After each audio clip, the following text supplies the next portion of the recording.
Assalamualaikum warahmatullahi wabarakatuh. Di sini kita akan ngobrolin tentang bagaimana seorang Roni Bodak memahami Islam atau melihat Islam dulu ketika dia menyebutnya jahiliyah. Jahiliyah ya, biar Jahiliyah. enak didengar lah. Biar enak didengar Iya. ya.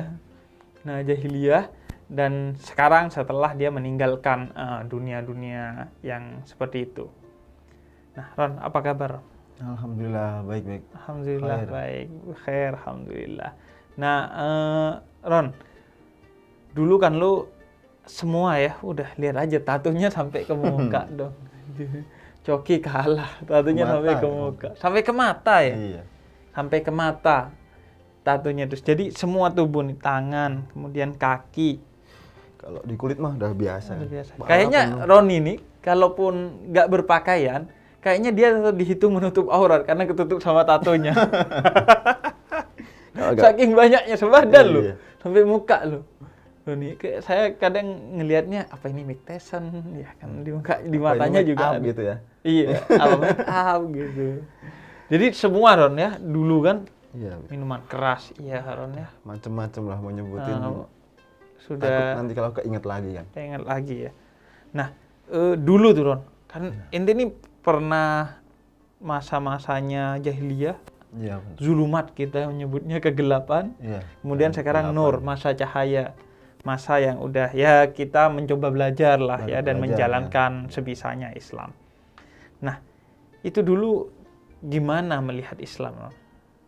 Kalau dari sudut pandang pribadi saya karena tinggal di Solo, ketika itu tinggal di Solo dan mondar-mandir dari Solo, Jakarta, Tangerang, Depok dan lain sebagainya berbagai daerah, saya tuh ngeliatin orang aneh gitu. Orang Islam mana? Orang Islam tuh aneh deh. Ketika dulu nih, kalau jahiliyah tuh ngeliatin orang Islam, ini orang ini gimana? nih? Orang cowok kok pakai daster kan gitu. Oh, pakai Orang cowok pakai daster gitu. jubah kan. ini, Iya. gamis. Ini orang ngapain tuh kepalanya pakai dililit sorban juga. Ketika nggak tahu nih, ketika kita Iya, ini iya. Allah berhidayah, Hmm. melihatnya juga dari segi dari pemikiran pemahaman kita waktu di jalan kan gitu. Wah, ini orang ini pakai jenggot, pakai sorban ini kan. Jadi pemikirannya udah ya enggak nih. Wah, nanti pasti ini diajarin ini yang ini itu kan gitu. Jadi dulu ketika masih di jalan kalau ketemu orang pakai permisi nih Bang, pakai sunnah gitu, full sunnah gitu pasti ngumpet duluan. Meskipun baru datang ngumpet gitu. Ngumpet. Iya, ngumpet langsung gitu. Nggak berani nongol, langsung ngumpet nih. Ntar kalau udah tengok-tengok udah pada begini, kita baru nongol lagi nanti di jalan nih, nongkrong lagi. Meskipun itu keadaan kita nih maksiat nggak maksiat pasti gitu. Kenapa ini? Apa kayak malas ya? Iya, kali ya kelihatannya apa ya? Orang kok Pasti gitu-gitu rese amat nih ya, gitu kan. ngajari pasti ya. Dia mikirnya juga ngapain sih gitu-gitu amat? Sholat aja gitu, ibadah aja, nggak usah gitu-gitu amat lah kan. Gitu. Tapi sekarang ya apa namanya? Ketika dulu melihat seperti itu ya pemikiran cuma buruk aja, negatif aja. Kalau ngelihat Islamnya itu, Iya dari sudut penampilan. iya Ya, kalau karena itu dari penampilan. Kalau agamanya tuh, Islamnya menurut ente gimana dulu ketika ente masih preman? Nganggep misalnya sholat itu nggak perlu. Misalnya suatu kadang saya dulu emang waktu jahiliyah Beb, kalau Jumatan mau nggak mau saya sempatkan. Tapi jangan sampai lebih 3 kali kan gitu. Cuman pahamnya di situ aja gitu. Jadi sepreman-premannya, sejahiliyah-jahiliyahnya ente dulu, Jumatan Jumatan minimal 3 tuh kali sekali. 3 kali Dalam 3 minggu tiga sekali. minggu sekali. Harus Oh Jumatan. biar Udah gak wajib. kafir itu. Iya biar nggak tahu lah kalau ente tuh ninggalin apa sholat Jumat, nah itu nanti lebih dari 3 kali udah kafir tuh. Harus Ente ini- ngulangin lagi syahadat. Nah, Anda tuh punya Bingung, acara kan? kultum pemuda tersesat namanya. Iya. Pertanyaan orang-orang tuh yang ngakalin agama. Oh, Nah, ente ini kayaknya Termasuk pemuda orang. tersesat cabang Solo. Jadi ngakali biar gak kafir 3 kali. Dia itu sholat gitu tiap 3 minggu sekali sholat. buat Jumat. sholat Jumat. Kalau sholat tiap hari gak ada udah ya. Nggak ada. Losdol. Los pokoknya, dah nggak ada. Terus ente ngelihat kayak orang yang sholat gitu. Atau orang yang keluar duit untuk berangkat haji itu terus gimana itu dulu? Kalau ngelihat orang buat berangkat haji gitu kan, pasti kan ada suatu keinginan dalam hati. Meskipun dulu ketika jahiliyah pun, Oh pengen ya naik haji? naik haji pengen, Apa umroh yang haji bikin pengen? Ya, nggak tahu ya. Kenapa? Karena kan mungkin dari ketika jahiliyah tuh, nah berarti kita bisa umroh, bisa datang ke bisa lihat Ka'bah datang di situ, meskipun keadaan jahiliyah, lihat entah di video atau lihat orang berangkat haji gitu, hati ini kerasa Ada terenyuh. keinginan ya. Mesti keinginan, pasti ada keinginan. Ya ini umroh gimana ya Allah, ya bilang, tapi keadaan masih belajar, masih keterbatasan dan lain sebagainya. Ketemu makam Rasul gitu pengen, Ya, walaupun pengen, walaupun ketika jahiliyah dulu tuh masih tetap pengen, meskipun pantesan ya. pengen Jadi umrah lah gitu. ada orang, bukan ada, banyak sekali orang di zaman Rasul itu yang masuk Islam karena ngelihat Nabi Muhammad dengan akhlaknya, dengan kemudian kesantunannya itu. Dan ternyata bukan hanya saat hidup, saat mati ya, jadi mata seorang Roni ketika jahiliyah itu punya daya tarik ya. Padahal sholat Jumat aja 3 minggu sekali. 3 minggu sekali gak punya daya tarik. Iya, artinya kan jalan hidayah itu mungkin berbeda-beda kan. Ada orang macam-macam lah. Jalannya, tapi tertarik kalau ke makam Nabi gitu, ke Ka'bah. Dulu waktu jahiliyah Masih tertarik ya? pasti tertarik. Tapi bukan karena pengen jalan-jalan kan? Bukan, karena ngeliatnya adem banget ya di sana itu kelihatannya. Kita datang keliling Ka'bah, jalan-jalan, maksudnya mikirnya jalan-jalan itu orang jalan muter-muter gitu. Habis itu nanti jalan di bukit, kan nggak belum paham mungkin ya, dari sampai sekarang pun masih baru belajar kan. Bisa jalan-jalan sampai ke bukit, bisa sampai ke makam Rasulullah SAW, meskipun keadaan jalan pun berpikirnya seperti itu. Suatu ketika ngeliat orang berangkat umroh atau haji pun pikirannya masih di situ, meskipun nggak pernah terucap dalam kata-kata ataupun orang nggak ada yang tahu pun pasti pernah berpikiran seperti itu. Kapan ya kalau berangkat? Ini waktu kecil tuh belajar kayak ngaji agama itu belajar? Kalau belajar ngaji agama kan di sekolah, Bib. Iya, belajar ya. Jahiliyah tuh dari TK udah al-Islam, Gerobakan 5. Terus lanjut di SD al-Islam 2 Jam Saren Surakarta. Oh, jadi sempat belajar Islam. Ya, dari kecil udah Islam. Terus ketika jahiliyah itu kemudian lepas semua dari Islam itu semua apa yang bikin gitu? Masuk dari SMP, masuk SMP kan di SMP Al-Islam 1 Surakarta RCBI. Jadi memang kalau di Solo itu SMP SMP swasta yang favorit. Jadi orang-orang tertentu aja yang bisa masuk situ gitu. Nggak semua dari kalangan bisa. Ini masuk favorit sana?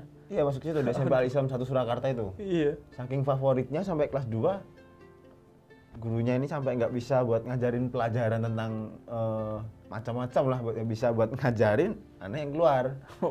Jadi bukan karena dia dikeluarkan, tapi dia yang mengundurkan diri karena kasihan gurunya beban. Wah, ini kok cerdas banget, mental. Nah, jadi kalau dulu tuh, terus Ende kan sudah tahu Islam tuh pas kecil. Nah, pas jahiliyah itu beda nggak ngerasanya? Islam enggak nih. Saya kenapa terus jauh gitu? Dari awal itu emang dari semenjak masuk SMP Al-Islam kelas 1 di MOS, bukan di MOS di lapangan sama guru sama kakak kelas, bukan. Di MOS-nya itu sama teman-teman SMP yang lain. Jadi waktu kita ini setelah pas pulang sekolah ataupun berangkat sekolah, pasti depan jalan ini ketika mau masuk ke sekolahan, di pintu utama, jalan utama ini pasti ada orang nongkrong. Jadi mau nggak, nongkrong dulu gitu, mau jauh setengah jam lagi udah buat ngisep dukhan dulu. Iya, ngisep rokok. Ngisep rokok dulu, habis itu kita ngobrol-ngobrol, begitu udah jam masuk, selisih setengah jam baru masuk tuh. Udah setiap hari seperti itu. Kalau nggak seperti itu ya kadang sampai buku ditinggal ke sekolahan, berangkat nggak bawa apa-apa. Semuanya buka, taruh nih di di loker bawah itu, bawah meja udah taruh semua di situ. Sekolah nggak bawa apa-apa. Ngerjain PR-nya di situ, nanti kalau udah waktunya mau numpuk PR-in, saya suruh ngerjain orang, kasih duit, kerjain aja sampai selesai gitu. Itu jadi lost udah ya sama Islam ya? Iya, maksudnya dalam arti lost waktu itu emang ketika SMP, itu kan baru kenal jahiliyahnya waktu SMP itu. Itu udah sholat kadang sholat. Juga sholat, tapi sholat itu kan bukan karena dari ketertarikan dari hati, karena emang SMP-nya kan SMP Al-Islam. Oh, harus sholat ya? Zuhur pasti diberi waktu buat sholat. Waktu duha juga dikasih waktu dulu buat sholat, setengah jam istirahat sama buat sholat duha. Itu Ente udah kenal kan Islam. Tadi kan diajari pentingnya sholat. Misalnya sholat tuh imaduddin, sholat itu tiangnya agama kan. Pasti udah tahu kan soal itu dari SD Islam, SMP Islam. Nah, ketika jahiliyah tuh nggak takut misalnya, atau sedih atau khawatir gitu, atau ngerasa ada yang kurang nih dari diri gua nih? Ya kalau ketika jahiliyah, waktu selepas itu, selepas sekolah, itu baru terjun. Nah, baru terjun ke jahiliyah, dunia yang gelap, jauh dari perkara agama, jauh dari suasana. Dan di situ pun, ya emang ketika azan kadang berpikir, wah gimana, abian bau alkohol, nah, ini keadaan maksiat kan gitu. Gak enak ini, sholat ini bawa cewek, mau ditinggal sholat juga kelihatan belagu banget kan gitu orang mikir. Iya. Ya udah apa, ngikutin jalan aja. Tapi kadang tetap aja muncul perasaan-perasaan gitu. Kayaknya mau sholat tapi gimana gitu, gak Iya, bisa. karena kan Akhirnya gitu lingkungan teman-teman orang pada nongkrong ngopi di kafe gitu. Ini mau malam-malam itu kan kalau mau menjelang maghrib isya gitu udah keadaan udah kok maghrib isya bangun tidur aja udah nggak sehat kan gitu. Iya. Nah, akhirnya kalau ketika dengerin sholat ya cuman dengerin azan berkumandang ya cuman berhenti dulu botol. Oh iya, ini berhenti. Nanti berhenti dulu itu. Oh iya, kalau ada. Azan berhenti dulu minumnya ini. Ya, bilang. Jahiliyahnya Roni. Jadi kalau adzan berhenti. Nggak berani ngapa-ngapain. Oh iya. Dalam arti kalau udah nongkrong nih ngopi sama temen-temen, nggak kok ngopi nih, kita nih duduk di suatu tempat lah, katakanlah di suatu tempat kita nongkrong sama teman-teman dengerin musik itu, kadang sama gitaran, sama pakai alat-alat musik yang lain, kadang, berhenti dulu. Azan. Gitu. Kenapa? Ya udah kita dengerin dulu aja gitu. Ini kita maksudnya ini suaranya ini bagus loh, merdu ini kalau kita dengerin. Cuma dengerin doang, udah musik berhenti, minum berhenti dulu, udah cuma ngerokok doang. Azan setelah selesai, angkat lagi botol, muter lagi musik, jalan lagi kan itu. Saya jadi ingat salah satu scene di film Alangkah Lucunya Negeri Ini kalau nggak salah tuh.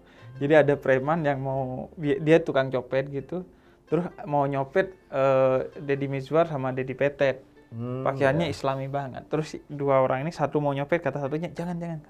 Kenapa? Ulama duitnya dikit, dosanya gede katanya. Jadi masih kenal gitu sama ulama. Iya. Jadi azan masih berhenti. Masih berhenti, pasti itu berhenti. Iya. Terus oke, itu pas dulu. Nah, setelah kemudian dapat hidayah lah, mulai mau mendekatkan diri kepada Islam. Pertama gini, yang satu hal dari Islam yang bikin ente itu sebagai pintu masuknya, yang bikin ente tertarik kemudian? Dan yang bikin tertarik itu salah satunya mungkin dari salah satu doa ya ketika jahiliyah. Di tengah malam tuh kalau udah kita lihat jam nih, jam berapa nih, kita lihat jam tangan atau lihat handphone jam 12 ini, menjelang mau jam 12, di mana tempat pasti menyendiri dulu.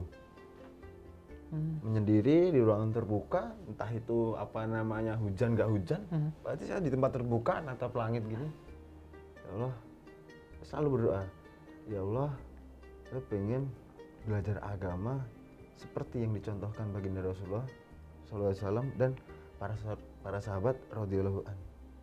Tiap malam seperti itu. Meskipun nggak sholat, nggak apa. Iya, jadi kayak pikiran dan hati itu debat gitu ya. Iya, hati pengen belajar, hatinya ini pengen belajar gitu, tapi pikirannya dari zahirnya ya pengennya cuma gelegek ya, nongkrong ambil kanan kiri kan gitu. Kanan kiri. Jadi terus akhirnya doa itu tetap ya. Doa itu tetap berjalan terus ketika meskipun waktu jahiliyah tuh ngapain lu hujan-hujan di situ, nggak apa-apa, ini harinya asik nih, dingin, anyep gitu kan, adem aja nih kalau kita hujan di tengah sendiri malam. Itu sendiri ya? Kalau orang tanya dalam ketahuan orang gitu. gitu, maksudnya sambil pegang rokok nih ya, natapin langit, natapin bulan, bintang ini.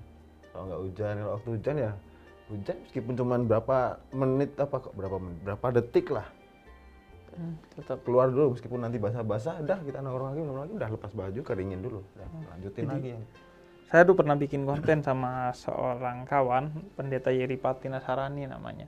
Itu juga teman-teman boleh tonton bagaimana pentingnya kita itu selalu punya waktu untuk sepi. Karena dalam sepi itu Nabi di Gua Hira dalam sepi berkomunikasi dengan Allah Subhanahu wa Ta'ala. Jadi penting karena sepi itu membuat kita akhirnya merenungkan hal-hal yang mungkin tidak kita dapatkan di keramaian. Itu merenungkan hal-hal yang memang beda dari pikiran kita saat dalam keramaian.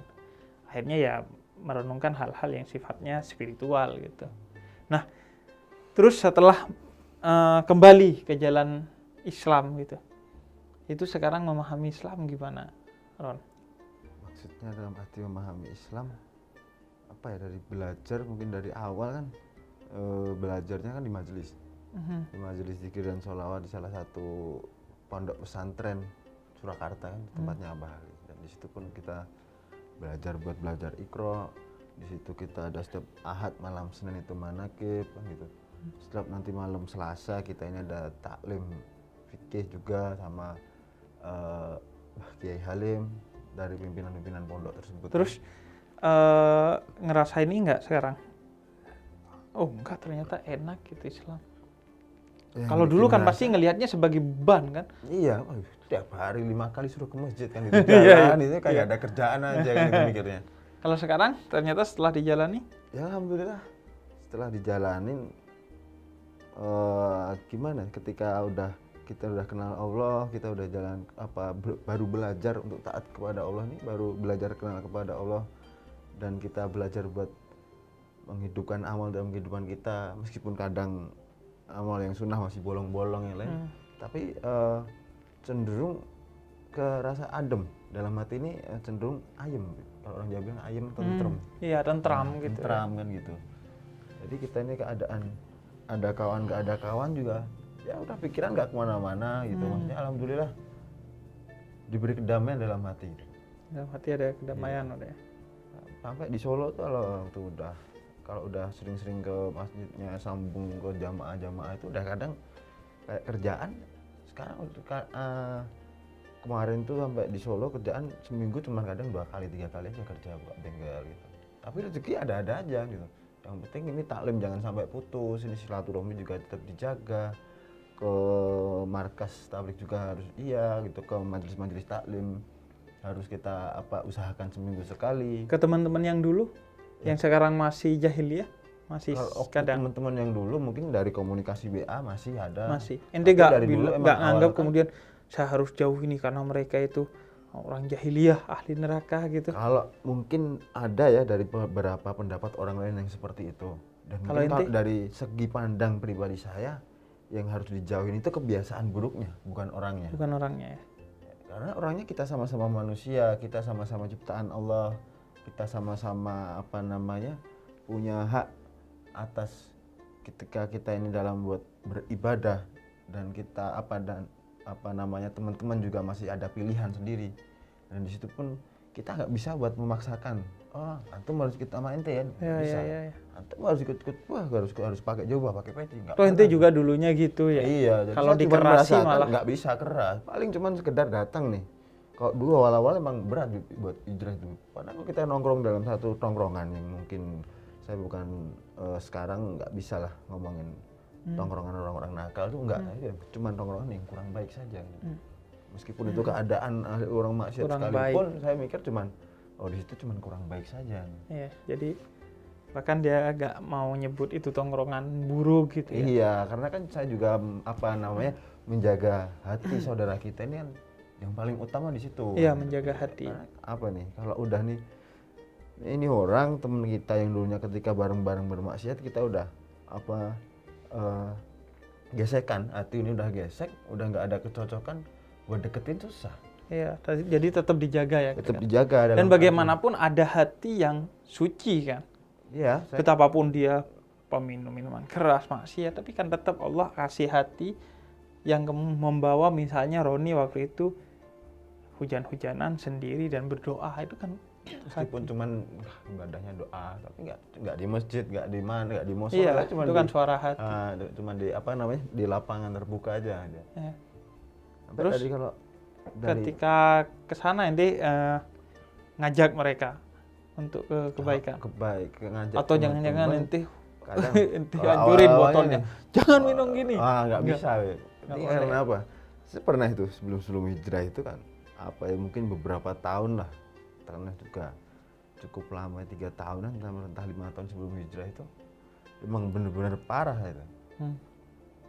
Ketika ada orang lihat ini, orang datang ini udah pakai baju penutup kepala, pakai celana di atas mata kaki. Kalau di Solo ya mungkin permisi kan, ada yang dengan dakwah dengan dengan tangan, ada dengan mulut, ada dengan akhlak, dan ada dengan doa kan, dakwah seperti itu macam-macam.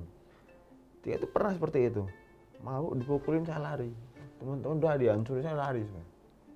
Udah dicariin orang banyak sampai udah kamu ini udah target operasi mati kamu. Waktu di Solo tuh. Iya. Nyariin nggak cuma 2 orang 3 orang, ratusan orang di Solo.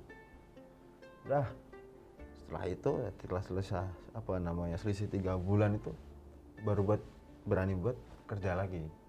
Jadi itu nggak membawa ente ke hidayah ya? Belum. Pemaksaan gitu nggak? Ada ikut dari suatu organisasi juga, mungkin nggak perlu disebut organisasinya. Dan di situ pun saya pernah mencoba lagi buat sholat lagi, buat sholat lagi, buat ngaji lagi. Tapi nggak lama kemudian datanglah fitnah-fitnah dari lingkungan sekitar dan saya belum siap buat menghadapi kan gitu. Dan akhirnya saya keluar lagi tuh dari organisasi tersebut. Maksudnya jadi beban mental.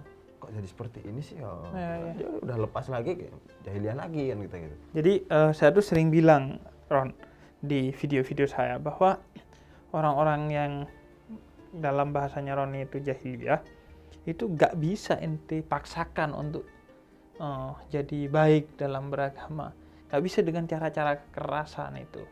Itu kan bayangan saya kan. Ente yang pengalaman, emang menurut ente bener nggak apa yang saya omongin?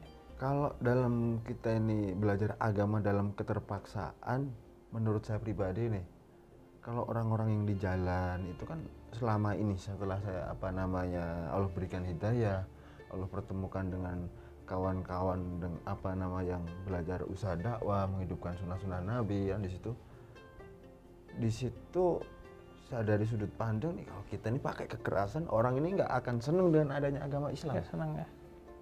Karena apa ya, meskipun mereka salah gitu, tapi kan mereka juga punya hati mereka yang bisa disentuh. Iya, yang gimana caranya kita ini bisa dapat nih hatinya ini, dalam arti bisa dapat bukan kita ini mendahului kehendak Allah, bukan, yang bolak-balikkan hati kan pastilah Allah Subhanahu wa taala, mutlak hidayah di tangan Allah Subhanahu wa taala. Tapi ketika kita ini datang aja buat silaturahmi, meskipun mereka ini pada keadaan mabuk, mau keadaan apapun segalanya, kadang orang bilang ini bla bla bla bla, dan kita pun juga datang buat niat silaturahmi aja, buat kenalan aja. Silaturahmi, kita perkenalkan, kita orang dari jauh, dari Solo, dari Masjid Al-Mutakir Ancol dan lain sebagainya, kita datang ke sini buat silaturahmi masa gitu.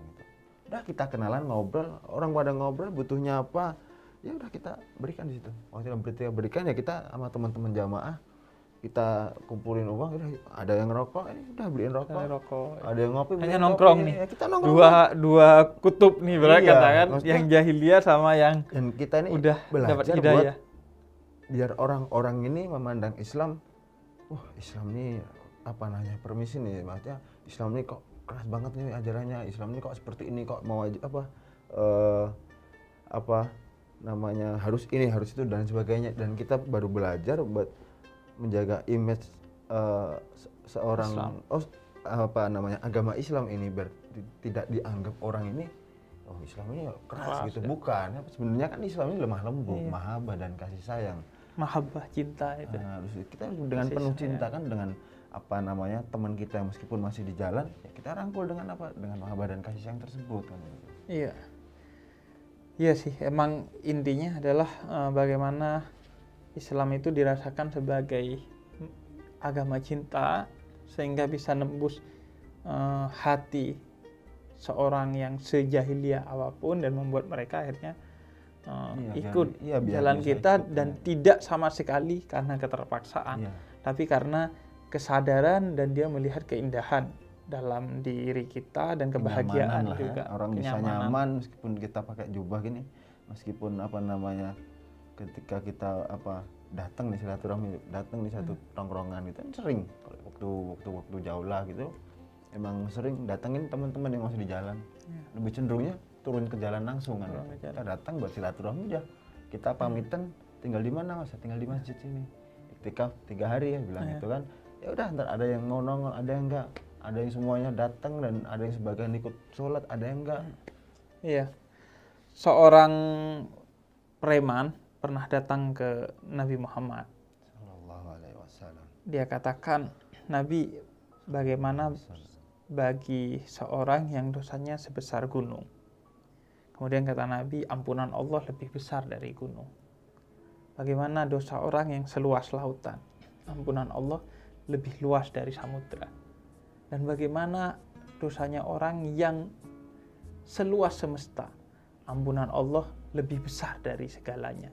Karena engkau menyembah Allah yang maha besar atas segala-galanya. Dan ampunannya, kata Nabi, jauh melebihi dari murkanya.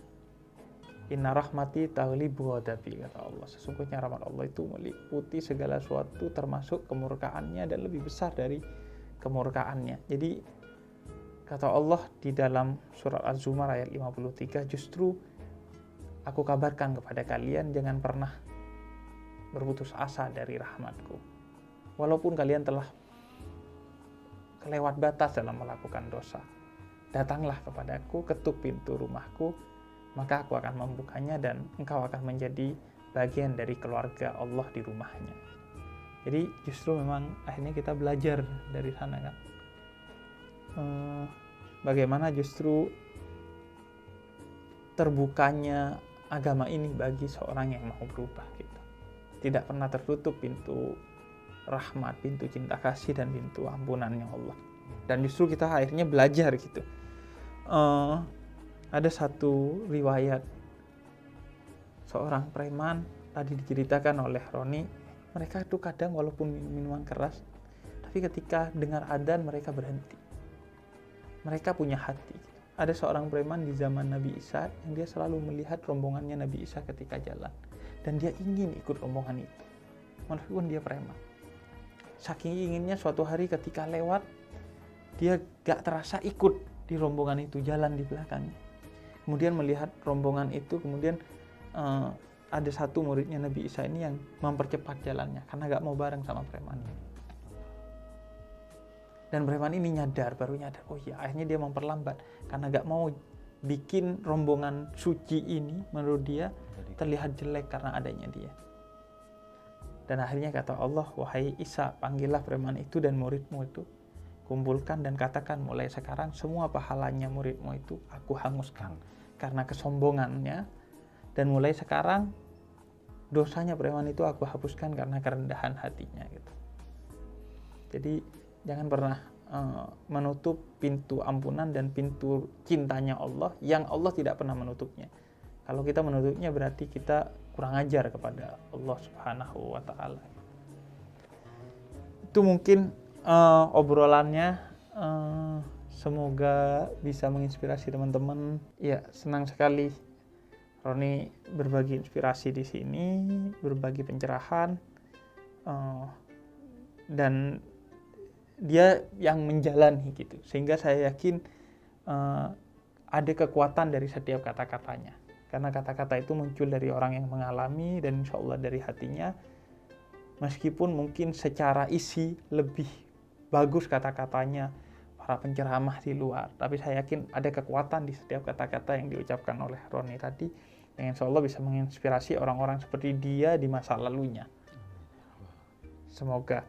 Terima kasih Roni Bodak. Semoga lancar semuanya. Amin ya rabbal alamin. Sampai ketemu lagi insya Allah. Insya Allah. Ya, teman-teman, itu aja. Semoga bermanfaat. Wassalamualaikum warahmatullahi wabarakatuh. Waalaikumsalam warahmatullahi wabarakatuh.